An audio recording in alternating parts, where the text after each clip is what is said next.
السلام علیکم محترم سامعین کرام، محترم برادران، آپ حضرات کے سامنے میں نے دین اسلام آسان ہے اس کے متعلق کچھ باتیں کی تھی۔ آج مزید اس کے متعلق آپ کے ساتھ بات شیئر کر رہے ہیں۔ اسلام دین بہت آسان ہے، تو چلو کیوں آسان ہے اور کیوں آسان نہیں ہے کچھ لوگوں کے لیے، تو محترم حضرات اس کے لیے جو ہے ایک اور چیز ضروری ہے کہ اسلام آسان ہے، دین آسان ہے، ذوق سلیم ضروری ہے۔ محترم حضرات، ذوق کا معنی ہے طبع سلیم، اس کو آپ کہہ سکتے طبیعت سلیم بھی کہہ سکتے ہیں محترموں۔ ایک طبیعت سلیمہ ہے اور ایک عقل سلیم ہے، اس کے ساتھ چیز وہ بھی ہم ساتھ میں شامل کر دیتے ہیں، اور ایک اس کے ساتھ قلب سلیم ہے۔ تین چیزیں اگر کسی شخص کو اللہ نصیب کر دے نعمت کے طور پر دے، پھر تو بڑی بات ہے۔ محترم حضرات، ذوق طبیعت کو کہتے ہیں، مزاج کو کہتے ہیں۔ جب کسی کا مزاج بگڑ جائے تو محترم ہو تو اس کو اچھی چیزیں بھی بری لگتی ہے اور بری چیزیں بھی اچھی لگتی ہیں۔ مثال کے طور پر نشہ ایک بری چیز ہے، لیکن اگر ایک آدمی کو نشے کی عادت پڑ جائے تو پھر وہ نشے کی صفت بھی کرتا ہے، اس کو اچھا سمجھتا ہے، اور جو اس کے خلاف بولے گا تو اس کو دقیانوسی سمجھے گا، ظالم سمجھے گا۔ اس طرح عقل سلیم اس کو کہتے ہیں محترم ہو کہ عقل میں فتور نہ ہو، عقل میں نقص نہ ہو، مجنون نہ ہو، یا مجنون کے علاوہ کم عقل نہ ہو، یا فراست اور بصیرت سے دور آدمی نہ ہو۔ اللہ نے عقل کی جو اندرونی آنکھیں ہیں وہ بھی اس کی کھلی رکھی ہو، تو اس کو عقل سلیم کہتے ہیں۔ قلب سلیم کسے کہتے ہیں؟ قلب سلیم اس دل کو کہتے ہیں محترم، جو عیوب سے، جو نقائص ہے اس سے پاک ہو۔ ویسے تو کوئی بھی قلب کسی وقت گناہ پر آ سکتا ہے، مگر فی الحال اس قلب کو اس نے صاف کر دیا ہو، اس قلب کے اندر میل و کچیل کدورت نہ ہو، کسی طرح مذہبی کدورت، عقیدی طور پر اور طبیعی طور پر۔ تو اصل میں یہ تین چیزیں ساتھ مل کر جو ہے اس سے ایک اچھا مسلم بنتا ہے محترم۔ جب ایک آدمی عقل سلیم کا مالک ہو، ذوق سلیم کا اور قلب سلیم کا، تو اس کو مسلم کامل اور مؤمن کامل کہتے ہیں، کیونکہ اس آدمی کیا ہے، دل سے بھی صاف ہوتا ہے، عقیدہ بھی اس کا درست ہوتا ہے محترم حضرات، طبیعت بھی اس کی درست ہوتی ہے۔ تو طبیعت کے طور پر جو چیزیں شریعت نے غلط قرار دی ہیں، بری قرار دی ہے، گندی قرار دی ہے، اس کی طبیعت اس سے کیا کرے، گھن کرے، گندگی سمجھ لے، تو یہ طبع سلیم ہے۔ عقلی طور پر جو چیزیں اس دنیا میں گندی ہیں، بری ہیں، اس کو عقل اگر بری سمجھ لے اور اچھی کو اچھی سمجھ لے تو اس کو عقل سلیم کہتے ہیں۔ اور قلب سلیم کسے کہتے ہیں کہ عقائد وغیرہ اور ایمانیات، افکار، نظریات جو صحیح ہے اس کو اگر صحیح سمجھ لے، اپنا لے، اور غلط کو غلط سمجھ لے اور دور کر لے، نہ قریب نہ کر لے، قبول نہ کر لے، تو پھر اس کو قلب سلیم کہتے ہیں۔ تو جب ان میں سے کوئی بھی صفات مسلمان کے اندر موجود ہو محترم حضرت، اس کو دین آسان لگے گا،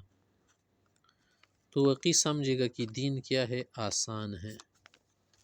اگر اس کا قلب سلیم ہے تو اس کو بھی دین آسان نظر آئے گا، اگر اس کا طبع سلیم ہے تو بھی دین آسان نظر آئے گا۔ تو محترم حضرات، یہ تین چیزیں بہت بڑی نعمت ہے، اس سے دین آدمی کے لیے آسان ہو جاتا ہے۔ جیسے کہ قرآن کریم میں نماز کے متعلق آیا ہے کہ نماز بہت بھاری چیز ہے، مگر خاشعین کے لیے بھاری نہیں ہے، جن کے دلوں میں اور جسم میں خشوع ہو، خضوع ہو۔ تو خود دیکھ لے، نماز بعض لوگوں کے لیے بہت بھاری لگتی ہے، جیسے پہاڑ اوپر کسی نے رکھ دیا ہو، اور کچھ کے لیے جو ہے ہلکی لگتی ہے۔ اسی طرح گناہ جو ہے ایک صحیح مسلمان آدمی کے لیے بہت بڑا بوجھ لگتا ہے، لیکن اگر منافق اور کم عقل ہو یا ایمان اس کا کیا ہو، نور اس کا ضعیف ہو، تو اس کے لیے ایسا لگتا ہے جس سے ناک پر مکھی بیٹھ جائے اور اڑ جائے، چلی جائے۔ تو محترم حضرات، دین ان چیزوں کی وجہ سے انسان کو آسان لگتا ہے۔ اگر عقل سلیم نہ رہے، ذوق سلیم نہ رہے، قلب سلیم نہ رہے، تو پھر انسان کے لیے دین مشکل لگتا ہے۔ کبھی بولتا ہے یہ حجاب تو بہت بڑی مشکل چیز ہے، جیسے بہت سی خواتین بولتی ہیں کہ ہمیں حجاب سے نفرت ہے، یہ تو کیا ہے، آزادی کو چھین لینا ہے، ایک مسلمان خاتون کو قفس میں بند کر لینا ہے۔ اسی طرح سے اگر بنا و سنگار کے متعلق کچھ مسائل آپ بتائے قرآن و حدیث سے تو ان کو اچھی نہیں لگے گی، یہ کیا چیز آ گئی، یہ تو ہمارے لیے کیا ہے، نعمت بند کر دی گئی، کیونکہ یہ بنا و سنگار، یہ میک اپ، یہ چیزیں، یہ دوسروں کو نمائش کرنا، زیبائش کرنا وغیرہ کیوں حرام ہے، تو ان کے لیے چیزیں بہت بھاری لگے گی۔ لیکن اگر ایک صحیح خاتون و مسلم خاتون ہو تو اس کے لیے چیزیں جو ہے صرف اچھی نہیں بلکہ اس کے لیے ایک قیمتی اثاثہ نظر آئے گی۔ حجاب جو ہے ایک مسلم خاتون کے لیے قیمتی اثاثہ ہے، اس کے لیے ایک زینت ہے، ایک حفاظت ہے، اس کی ناموس کا کیا ہے، بچاؤ کرنا ہے۔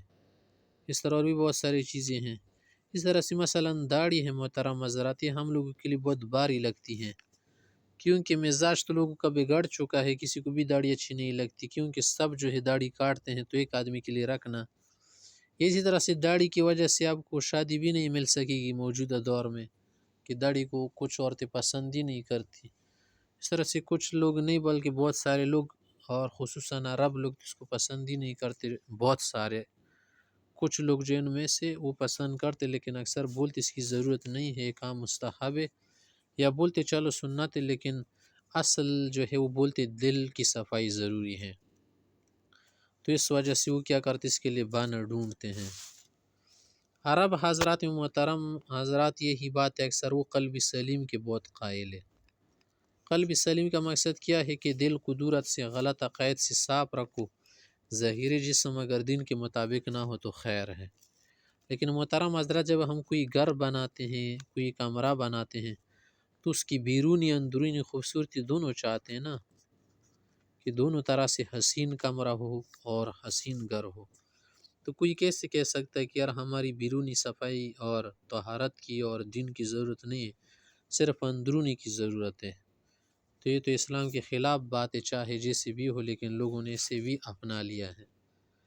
تو محترم حضرت، اگر آپ ان باتوں پر سوچ لے، اسی طرح اور بھی بہت ساری باتیں ہیں، تو اس کی وجہ سے کچھ لوگوں کے لیے دین جو ہے مشکل بنا ہوا ہے اور کچھ کے لیے آسان بنا ہوا ہے،